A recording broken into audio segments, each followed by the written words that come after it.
ବ୍ୟସ୍ତବହୁଳ ଜୀବନ ଭିତରେ ନିଜର ଖାଦ୍ୟପେୟର ଯତ୍ନ ନେବାକୁ ଭୁଲି ଯାଉଛନ୍ତି ଲୋକେ। ଆଉ ଯେଉଁ ପ୍ରକାରର ଖାଦ୍ୟ ଖାଉଛନ୍ତି ସେ ଖାଦ୍ୟ ମରଣକୁ ବରଣ କଲା ସଦୃଶ। ଦିନକୁ ଦିନ ହୃଦଘାତର ସମସ୍ୟା ବଢୁଛି। ବୟସ ପୂର୍ବରୁ ହୃଦଘାତ ଜନିତ ରୋଗରେ ଆଖି ବୁଝୁଛନ୍ତି ଯୁବପିଢ଼ି। ତେବେ ପ୍ରକୃତିରୁ ମିଳୁଥିବା ଏପରି କିଛି ଖାଦ୍ୟ ଖାଆନ୍ତୁ ଯାହା ନିଜକୁ ସୁସ୍ଥ ରଖିବାରେ ସାହାଯ୍ୟ କରିବ। ତେବେ ସେଥିମଧ୍ୟରୁ ଅନ୍ୟତମ ରହିଛି ଗଜାମୁଗ। ଏଥିରେ folate, vitamin B6, iron, potassium ଏବଂ ମ୍ୟାଗ୍ନେସିୟମ୍ ପରି ଖଣିଜ ପଦାର୍ଥ ଭରପୁର ପରିମାଣରେ ଥାଏ।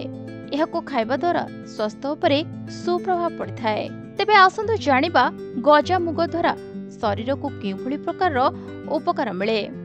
ପ୍ରତିଦିନ ସକାଳେ ଗଜାମୁଗ ଖାଇବା ଦ୍ୱାରା ହଜମ ପ୍ରକ୍ରିୟା ସହଜ ହୋଇଥାଏ।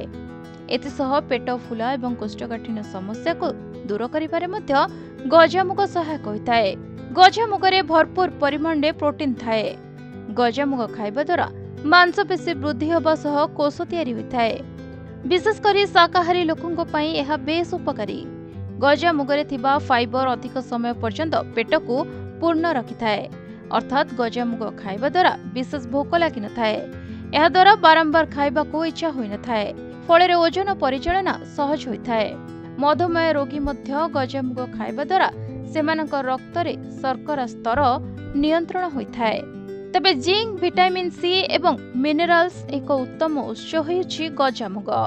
ତେଣୁ ଗଜାମୁଗ ଖାଇବା ଦ୍ୱାରା ଚର୍ମରେ ଚମକ ଆସିବା ସହିତ ବ୍ରଣ ସମସ୍ୟା ବି ଦୂର ହୋଇଥାଏ।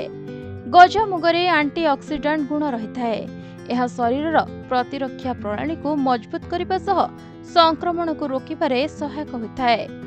ଗଜାମୁଗରେ ଚର୍ବି କମ୍ ଏବଂ ପୋଟାସିୟମ୍ ଭରପୁର ଥାଏ, ଯାହା ରକ୍ତଚାପକୁ ହ୍ରାସ କରିବାରେ ଏବଂ ହୃଦରୋଗର ଆଶଙ୍କାକୁ କମାଇବାରେ ସାହାଯ୍ୟ କରିଥାଏ। ନିୟମିତ ଗଜାମୁଗ ଖାଇବା ଦ୍ୱାରା ଶରୀର ଡିଟକ୍ସିଫାଇ ହୋଇଥାଏ, ଅର୍ଥାତ୍ ଶରୀରରୁ ବିଷାକ୍ତ ପଦାର୍ଥ ନିଷ୍କାସିତ ହୋଇଥାଏ। ଏହାଦ୍ୱାରା କିଡନୀ ଏବଂ ଯକୃତ ସୁସ୍ଥ ରହିଥାଏ। ଗଜାମୁଗ ଖାଇଲେ ଶରୀରକୁ ଏନର୍ଜି ମିଳେ, ଅର୍ଥାତ୍ ଶରୀରର ଶକ୍ତି ସ୍ତର ବୃଦ୍ଧି ପାଇଥାଏ। ଫଳରେ ଦୁର୍ବଳ ଲାଗେ ନାହିଁ। ତେଣୁକରି ଗଜାମୁଗ ଖାଆନ୍ତୁ ଆଉ ସୁସ୍ଥ ରୁହନ୍ତୁ।